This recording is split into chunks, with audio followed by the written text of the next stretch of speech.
السلام علیکم ورحمۃ اللہ وبرکاتہ. افضل باقی ہے. نحمده ونصلي على رسوله الكريم. أما بعد، قال الله تعالى في القرآن المجيد: أعوذ بالله من الشيطان الرجيم. بسم الله الرحمن الرحيم. ما كان محمد أبا أحد من رجالكم ولكن رسول الله وخاتم النبيين. صدق الله العظيم. جب ظلم گزرتا ہے حد سے قدرت کا جلال آ جاتا ہے. جب ظلم گزرتا ہے حد سے قدرت کا جلال آ جاتا ہے. فرعون کا سر جب اٹھتا ہے موسیٰ کوئی پیدا ہوتا ہے. فرعون کا سر جب اٹھتا ہے موسیٰ کوئی پیدا ہوتا ہے. محترم حاضرین کرام، ابھی میں نے آپ کے سامنے قرآن کریم کی ایک آیت تلاوت کی ہے. اس میں بہت ہی اہم بات کا تذکرہ کیا گیا ہے. اللہ نے اس میں ایک ایسا اصول بیان فرمایا ہے جس کا انکار کرنے سے انسان کافر ہو جائے گا. حضور صلی اللہ علیہ وسلم کو خاتم النبیین اللہ نے بنایا. آپ پر نبوت ختم کر دی گئی. اب کوئی نبی نہیں آئے گا.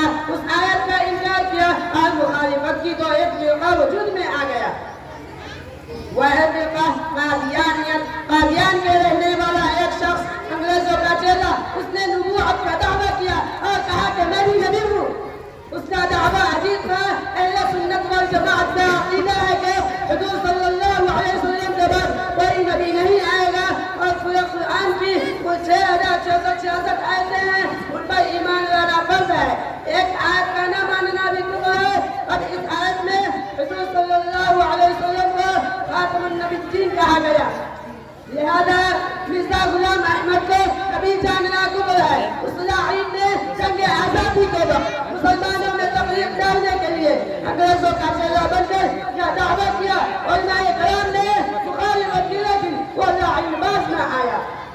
ایک اصول سمجھ لو کہ جس چیز سے ابتدا ہوتی ہے اسی پر انتہا بھی ہوتی ہے. جس چیز سے ابتدا ہوتی ہے اسی پر انتہا بھی ہوتی ہے. جس سوئچ سے پنکھا چلے گا اسی سوئچ سے بندہ بھی ہوگا. اس کے علاوہ سوئچ سے بند کرو گے تو مسئلہ حل نہیں ہوگا.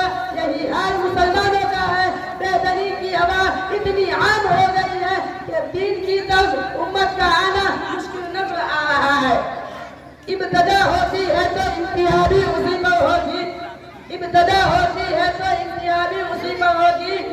اور اس پر سب کا اتفاق ہے کہ حضور صلی اللہ علیہ وسلم نبی اولین بھی ہیں اور نبی آخرین بھی ہیں. اور جب آدم علیہ السلام سے جب تخلیق ہوئی تو دیکھا کہ عرش پر لکھا ہوا ہے لا الہ الا اللہ محمد رسول اللہ. پوچھا اللہ سے کہ یہ کیا ہے؟ فرمایا اللہ نے کہ یہ آپ ہی کی نیت سے ہے. یہ آخری نبی ہے اور انہیں ابھی سے نبوت دی گئی ہے مگر ظہور بعد میں ہوگا. اسی چند بات پہ میں اپنی تقریر کو ختم کرتا ہوں ایک شعر کے ساتھ. خط لکھتا ہوں خون سے مجھے سیاہی مت سمجھنا.